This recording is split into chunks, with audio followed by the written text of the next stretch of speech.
Tantor Audio, a division of Recorded Books, presents The Fractured Void by Tim Pratt, narrated by Erin Deward. Chapter 1. Felix waited in the darkness on the lower deck of the Temerarious. The only illumination came from faint guidelights running along the floor, pulsing in the direction of designated exits. Carefully, silently, he began to move, confident that he wasn't being watched, at least for the moment.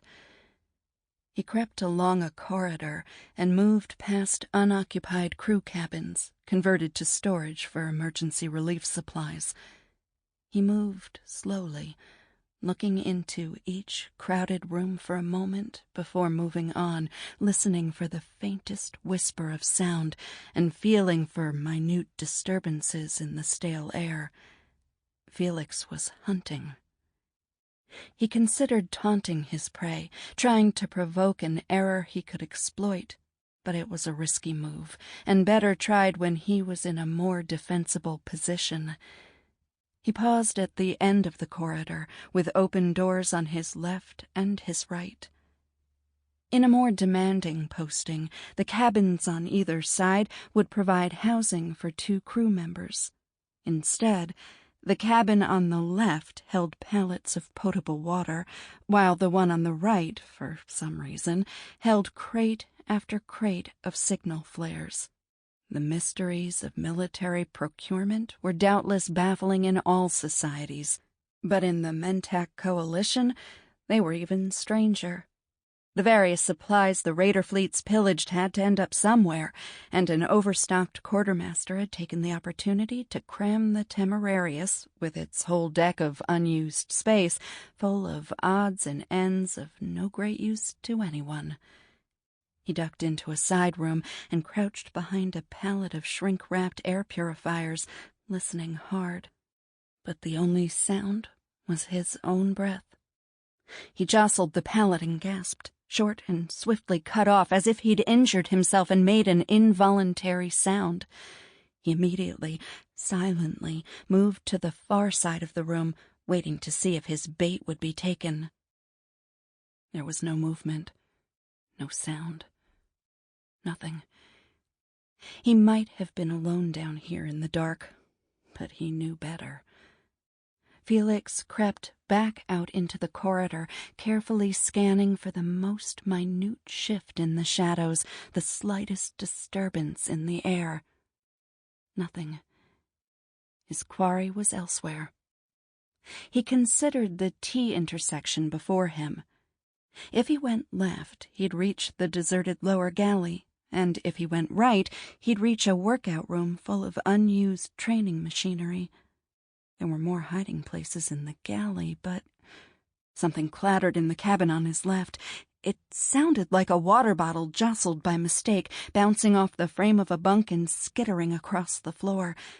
Felix immediately spun and faced right instead. There was no way his subtle and deadly prey would make a sound like that by accident. The little monster was trying to distract him, which meant the ambush would be coming from the other side. In fact, the attack came from above. A weight crashed down on Felix's neck and shoulders, driving him to his knees, and a slick, smooth limb he couldn't see snaked around his throat. Felix was bigger and heavier than his opponent, though, and he threw his weight back, hoping to crush the attacker between his own body and the wall, or, failing that, at least dislodge her. Instead, she slithered around his body, shifting from his back to his front, so all he did was rattle his own spine on impact. "Die, scum!" a voice hissed, hot breath on his face. But there was no face there.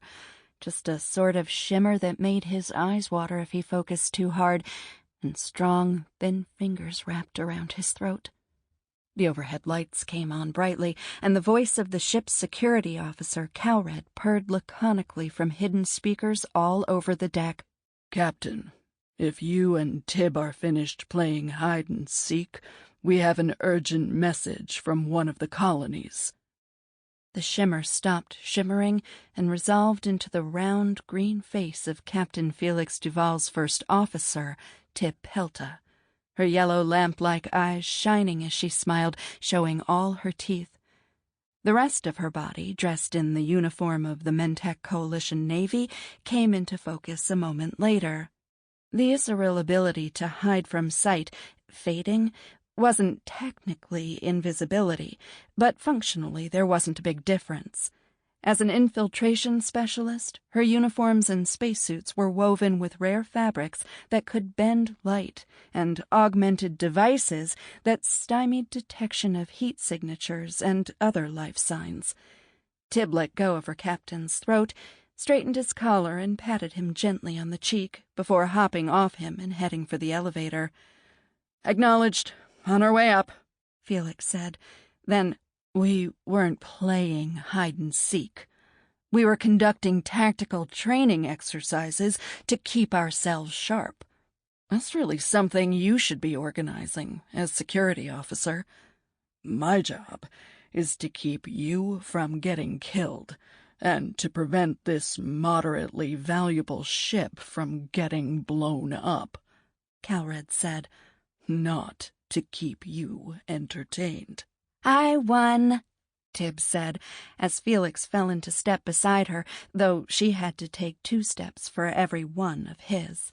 "Current score is 705 to me, 112 to you." "It's 113 to me, Tib," Felix said. "You always leave out that time when I was 14, and I tracked you through the ventilation system to the station administrator's secret wine store." "That doesn't count, and it will never count. I wasn't trying to hide from you, so the fact that you found me is not a win. It's just you being nosy." "You were going there in secret, hoping to sell the wine for yourself, so you were hiding from everyone, and by extension, therefore, you were hiding from me." They continued the old argument, which was less a real disagreement after all these years and more a pleasant exercise in call and response, as they took the lift up to the command deck. And not that it was much of a command, Felix thought. He was in charge of himself, Tib Pelta, Calred, and a bunch of drones. The drones obeyed instantly without arguing, which was nice, but they were otherwise terrible company. It was hard to radiate the effortless aura of mastery Felix wanted to project when your crew consisted of your best friend since childhood and an unflappably competent and unimpressed Hakan soldier. The ship was nice enough, if nothing special. The Temerarious was a freebooter-class cruiser, a lightly armed ship built for speed, meant to strike fast and disappear. The sort of vessel that played a crucial support role in the Mentak Coalition's military fleet, and made up the bulk of its unofficial raider forces.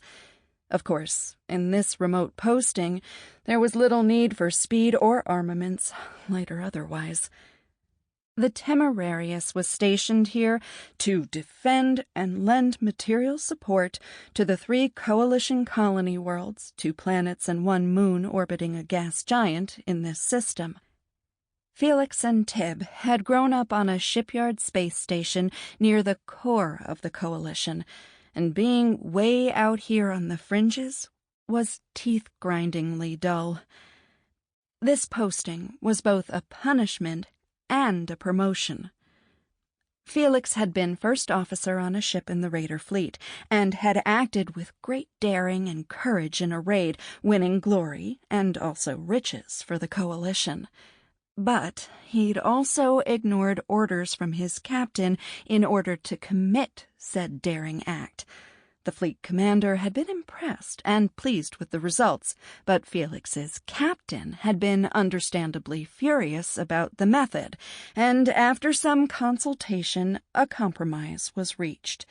In recognition of his service, Felix would be promoted to captain of his own ship, and as punishment for his insubordination, he would be assigned to the backwater Lycian system, home to a scant 1,000,000 inhabitants scattered over 3 worlds who produced a minimal quantity of resources that nobody back home much wanted anyway. The unstated but clear message for Felix was, show that you can obey orders by being a good boy out on the edge of everything for a few years, and you'll be welcomed back to do something that matters. The arrangement had seemed reasonable to Felix at first, but after 8 months of making a slow and pointless circuit of 3 colony worlds, he was bored. The colonies were small, scattered, and rural, and none of them had much of a nightlife, so even R&R was in short supply, though there was a cute medic with great legs on one of the planets, and an enjoyably burly gas extraction engineer on the moon, so Felix wasn't entirely without entertainment, even discounting the running game of hide-and-seek. No, damn it, tactical exercises with Tib. Mostly, Felix fantasized about something happening, some occasion he could rise to, some world-shaking challenge he could overcome or disaster he could avert, thus shortening his penance and returning to the fast track. He wanted to sit at the table of captains one day and help guide his polity to ever more greatness. The beautiful thing about the Coalition, this pan-species nation founded by prisoners of the old Lazax Empire's most brutal penal colony, was that anyone could rise to the greatest heights, no matter how humble their origins, if they demonstrated the wit, the speed, the daring, the ingenuity, all qualities that Felix, unburdened by false modesty, knew himself to possess in ample supply. There were no opportunities to demonstrate those qualities, though, because nothing ever happened out here. Sometimes there was a storm or a flood, and in those cases, Felix delivered food and blankets. He was also responsible for picking up and delivering cargo from the colony worlds to supply ships, and bringing back medical supplies and trade goods. Not exactly the intended use for a fast warship, but the Coalition had lots of cruisers, and this one had plenty of empty room for crates. Felix and Tibbs stepped from the lift onto the bridge, a semicircular room dominated by a large view screen that currently showed nothing but the empty starfield before them, the brighter glow of Allope standing out in the lower left.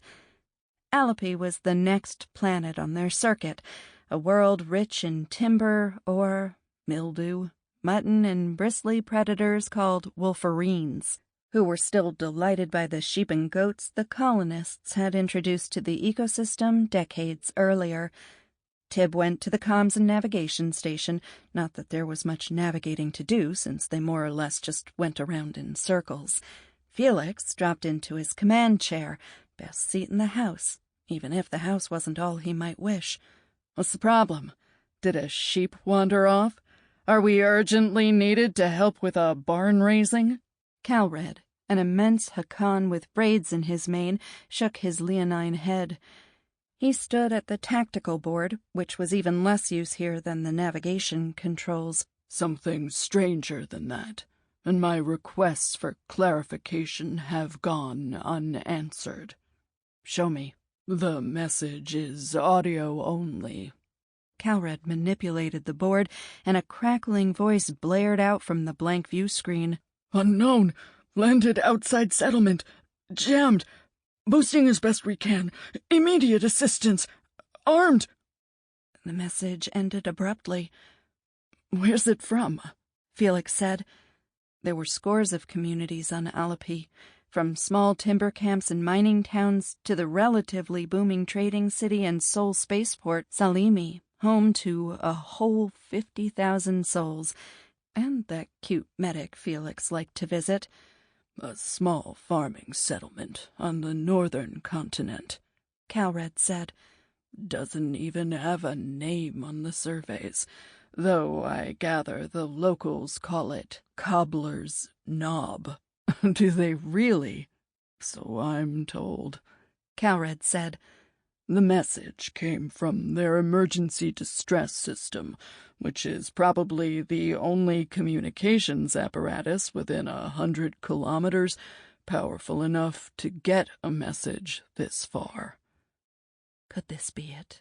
Felix thought. Could something finally be happening?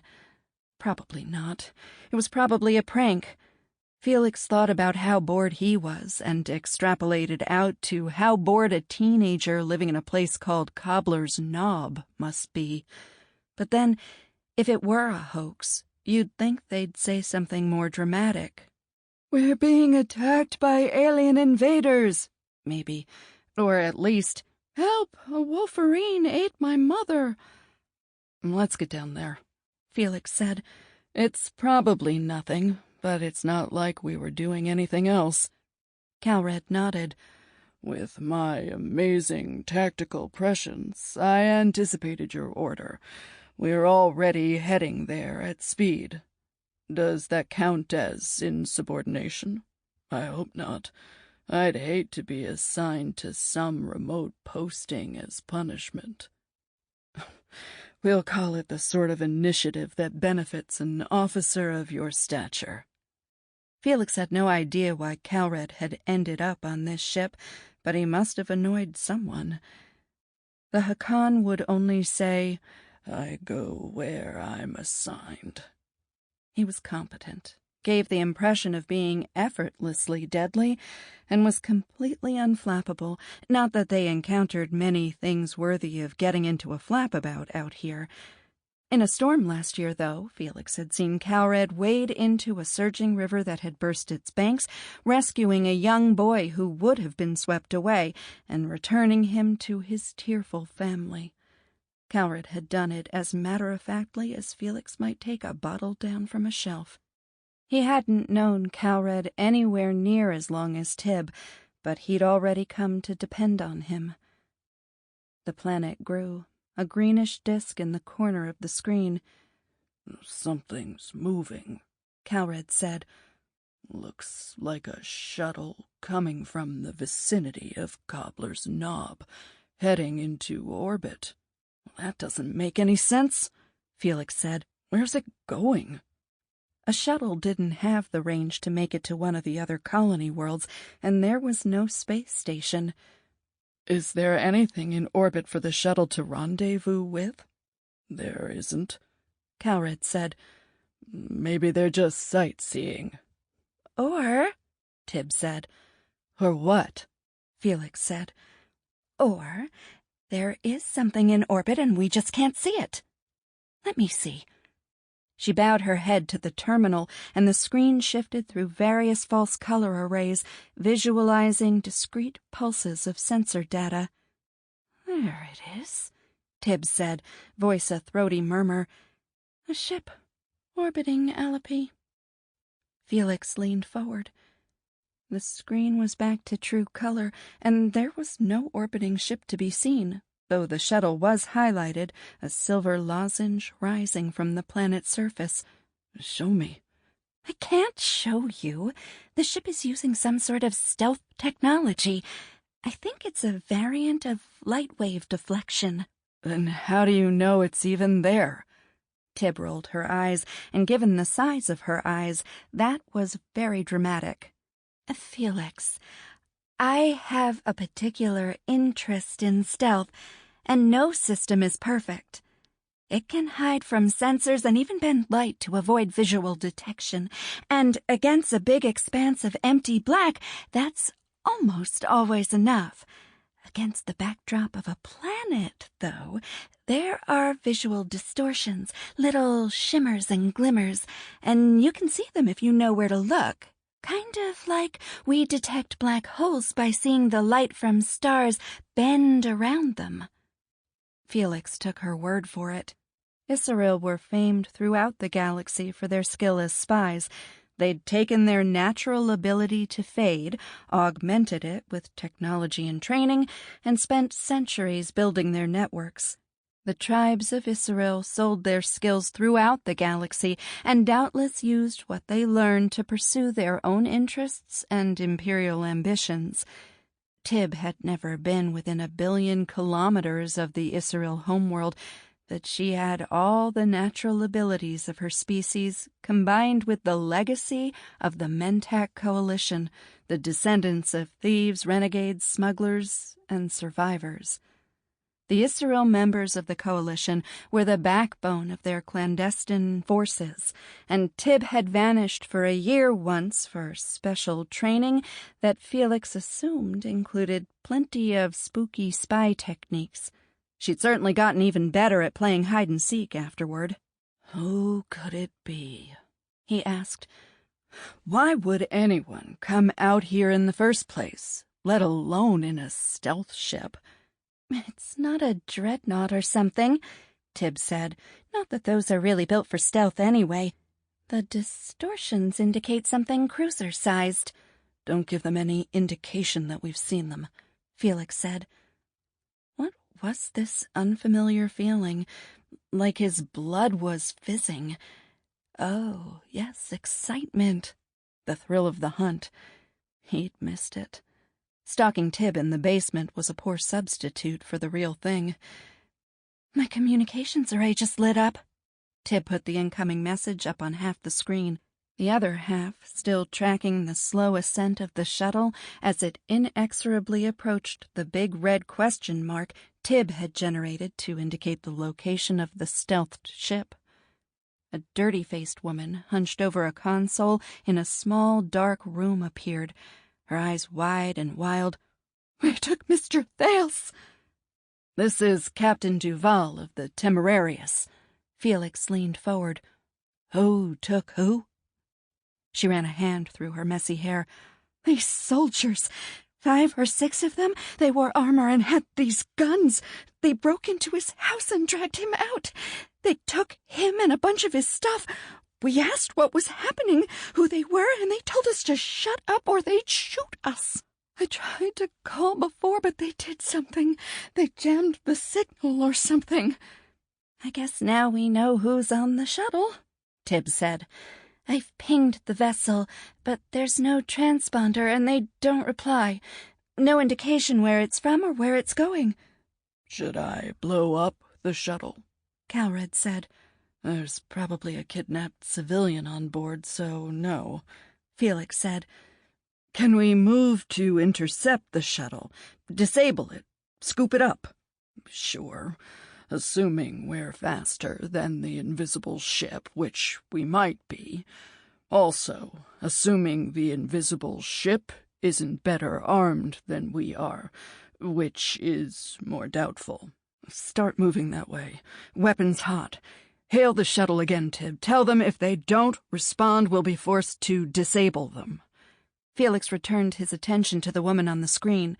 As far as he knew, there was nobody worth abducting in this system, at least not for conventional reasons like ransom. Felix had been furnished with a list of notable citizens when he came here, mayors and heads of local business concerns, and none of them seemed like targets for a heavily armed strike team with stealth tech and jamming equipment. Thales hadn't been on it anyway. "Why did they come for this Thales? Who is he?" "I don't know," the woman said. "He moved here not quite a year ago. He mostly keeps to himself, and when he doesn't, you wish he had." She paused. "I mean, everyone here hates him. He's terrible, really, but I don't know why anyone would bother to kidnap him." "Huh. Well, thanks for notifying us. We'll take care of things from here." He ended the call and watched the shuttle get bigger in the view screen as their courses converged. "The shuttle just answered us," Tib said. "What did they say?" "Stand down or die." "Oh," Felix said. "I don't much like either of those options. Cal, you know that ship we can't see?" "I am familiar with it." "The shuttle is still pretty far away from said invisible ship, right? It's outside the maximum blast radius, if that's what you're asking." "That is what I'm asking." "There you go, showing initiative again." Goodbye boredom, Felix thought. Let's turn that invisible ship into a cloud of radioactive dust, shall we? Chapter 2. The missiles Calred launched did not, in fact, turn the invisible ship into radioactive dust. Felix hadn't really expected them to. He had, however, hoped the mysterious ship would be forced to drop out of stealth in order to deploy countermeasures, and that's what happened. The empty space on the screen was suddenly full of spaceship, its countermeasures dazzling the incoming missiles with guidance-disrupting lasers, sending them spinning off on harmless courses to burn up in the atmosphere of the planet below. "Looks like the Federation," Calred said. "The cruiser, built for speed, not violence." The Federation of Sol, Felix thought with reflexive irritation. Sure, he was human himself, but he was from the Coalition, and he knew being human didn't make him particularly special, something his ambitious expansionist cousins by ancestry didn't seem to grasp. The Coalition had decent relations with the Federation, insofar as their interests ever overlapped, so what were they doing sneaking around and kidnapping people out here? This Thales must be pretty important to risk an act of war over, unless— Are we sure it's from the Federation? Not necessarily, Calred said.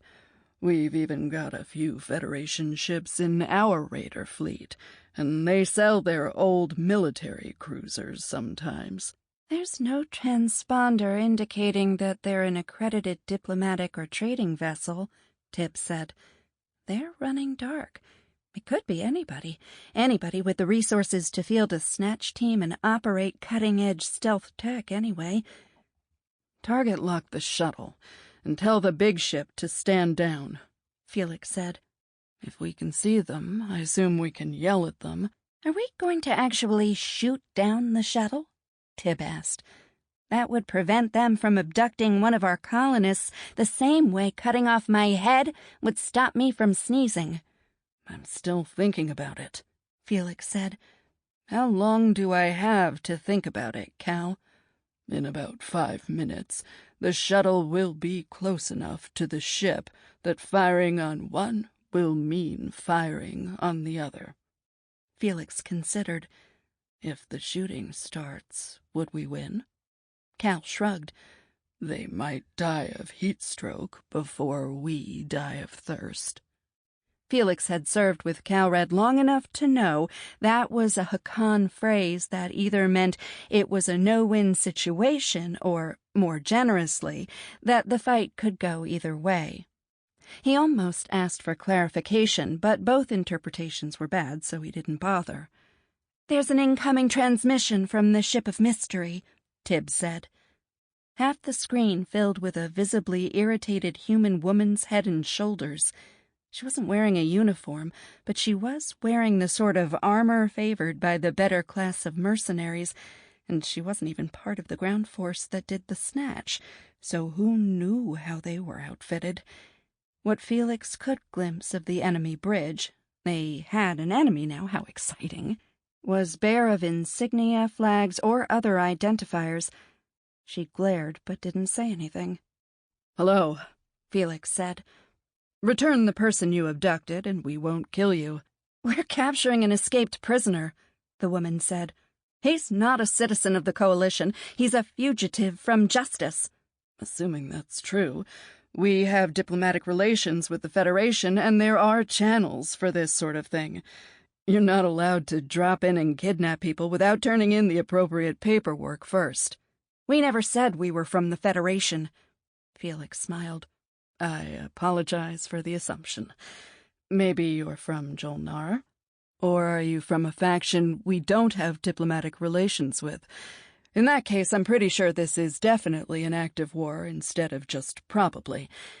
Do you want to reconsider this— He waved his hand in the air. —whole thing? She gritted her teeth. We are independent bounty hunters. Interesting. What crimes did Thales commit, and in what jurisdiction? She winced. She was clearly unhappy that Felix knew that name. Felix was just sad he couldn't play cards with someone who wore her emotions so clearly on her face. He quite liked taking money from strangers. Philip Thales is guilty of theft, murder. Sample complete. Ready to continue?